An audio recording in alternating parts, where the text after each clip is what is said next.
रात के सन्नाटे को चीरती हुई गड़गड़ाहट, बारिश की बूंदें पुरानी हवेली की टूटी खिड़कियों से दाखिल हो रही थीं। अंदर अंधेरा इतना कि हाथ फैलाने से भी अपना हाथ नजर नहीं आता था। हवेली के एक हिस्से में टिमटिमाती मिट्टी के तेल का दिया थोड़ी सी रोशनी बिखेर रहा था। उसके सामने बैठा था अमन, पसीने से तरबतर। अमन वकील था। उसे इस पुरानी हवेली का ये कमरा संभालने के लिए बुलाया गया था।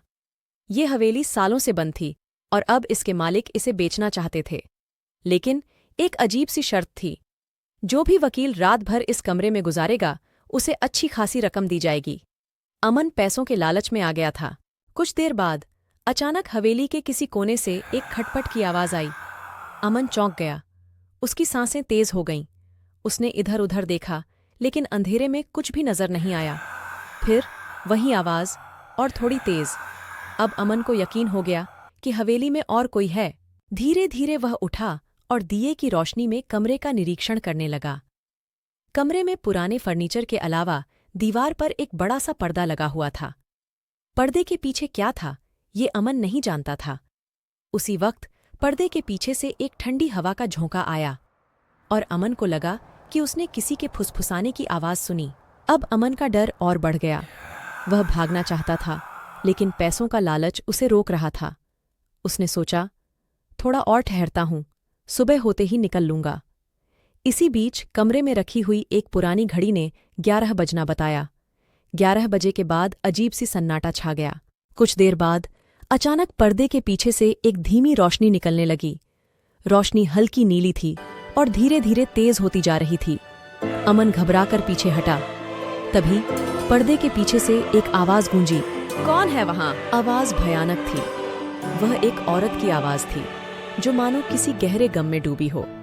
अमन की जुबान सूख गई। वह कुछ बोल नहीं सका। फिर वही आवाज आई, डरो मत, जो भी हो बाहर निकल आओ। अमन को समझ नहीं आ रहा था कि क्या करे। भागे या रुके, या फिर आवाज की आज्ञा का पालन करे। तभी पर्दे के पीछे से एक धुंधली सी आकृति सामने आई। वो आकृति एक औरत की थी। अमन घुटनों के बल जमीन पर बैठ गया। डर के मारे उसकी आंखों से आंसू निकल आए। औरत धीरे धीरे पर्दे के पास आई और बोली, मुझे माफ करो, मैं तुम्हें डराना नहीं चाहती थी। अभी अमन कुछ कह पाता, औरत ने आगे कहा, मैं इस हवेली की मालकिन थी।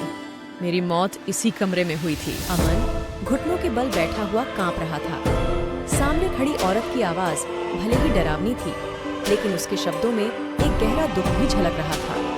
औरत ने आगे कहा, इस हवेली को बेचने की जरूरत नहीं है। इसमें मेरी यादों को समेटे हुए है, इसे संभालो। तब अमन ने हिम्मत जुटाकर पूछा, आप कौन हैं और आपकी मौत कैसे हुई? तब औरत ने जवाब दिया, मेरा नाम रानी है।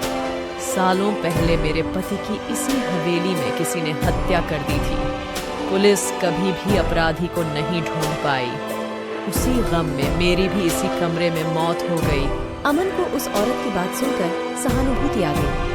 फिर उसने पूछा, तो आप ये चाहती हैं कि मैं आपकी हवेली संभालूं? तब रानी ने कहा, हाँ, अगर आप ये कर सकते हैं तो मेरी आत्मा को शांति मिलेगी। मैं वादा करती हूँ, आपको कोई परेशानी नहीं दूंगी। अमन सोच में पड़ गया। रानी की बातों में सच्चाई झलक रही थी। पैसों के अलावा उसे लगा कि वह रानी की आत्मा को शांति दिलाने में मदद कर सकता है। थोड़ी देर सोचने के बाद अमन ने रानी से कहा, ठीक है, तब मैं आपकी हवेली संभाल लूंगा। रानी खुश हो गई। उसने अमन को बताया कि हवेली के एक हिस्से में छिपा हुआ एक कमरा है, जहां उसके पति के हत्यारे के सुराग छिपे हैं। रानी की आत्मा धीरे धीरे कमरे से विलीन हो गई और नीली रोशनी भी गायब हो गई। सुबह होते ही अमन ने पुलिस को बुलाया। उसने उन्हें रानी की बात बताई। पुलिस ने हवेली की तलाशी ली और उन्हें रानी के बताए हुए कमरे में एक डायरी मिली। डायरी में लिखा था कि रानी के पति की हत्या हवेली के ही एक नौकर ने की थी। कुछ ही दिनों में पुलिस ने उस नौकर को ढूंढ निकाला और उसे सजा दिलाई। रानी की आत्मा को शांति मिल गई थी।